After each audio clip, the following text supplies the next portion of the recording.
talk a little bit more right now about General Motors, the change at the corner office with George Magliano. He's an automotive director of research for North America at IHS. Thanks so much for joining us. Appreciate your time. Thanks for having me on. So then we're going to talk about some of the numbers as well that we're seeing in sales from the big three out of Detroit. But when you're looking at the new leader in the corner office of General Motors and all these changes we've seen, I'm just interested in your perspective. Well, I think eventually, the people are going to say he's a good choice. All right, he's going to continue what Whitacre was doing, and the issue with General Motors, the old General Motors, is the bureaucracy, and it wasn't moving fast enough, really, to cope with the realities of the new auto market. Whitacre really shook things up there.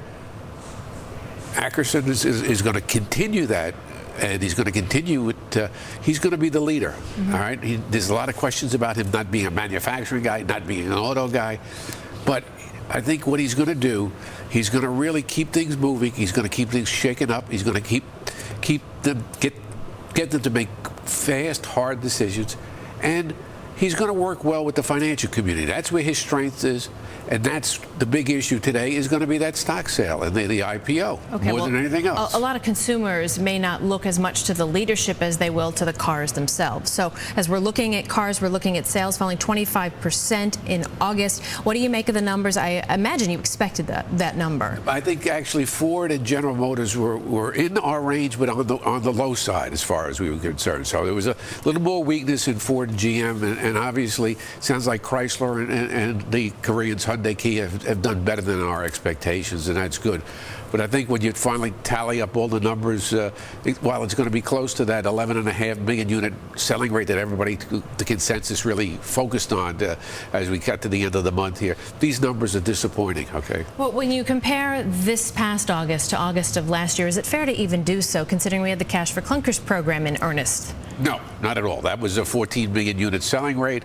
It was a crazy frenzy, but bottom line here is that we expected sales to be better this month than last month, and really they're not. And the expectations are at this point in time is for a selling rate that's about 12, maybe almost 12.5 million units. So we fell short of that. We're not seeing the strength that we expected, and we're probably not going to see 14 million units for another 12 months or even longer. A moment ago, you mentioned Hyundai and Kia Motors, the South Korean car manufacturers. What are they doing so well? Well, first of all, they started with upgrading the quality.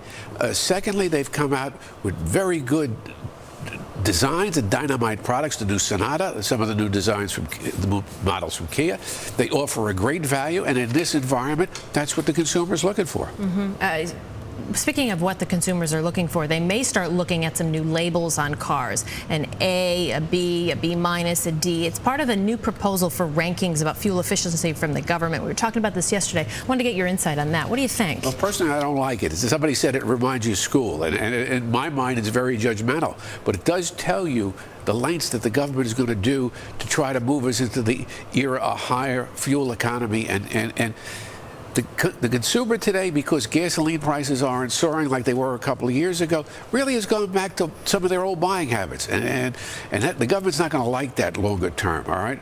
They want us to buy smaller cars. And there's going to be, one way or another, there's going to have to be an incentive, whether it's this labeling incentive, whether it's going to be higher penalties for not hitting fuel economy standards, or whether it's going to be some tax breaks or incentives for the consumer to buy smaller cars like they do with the hybrids and the electric vehicles today. George Magliano, Director of North American Auto Research at IHS. Thank you for coming in. Appreciate your time. Thank you. Thank you.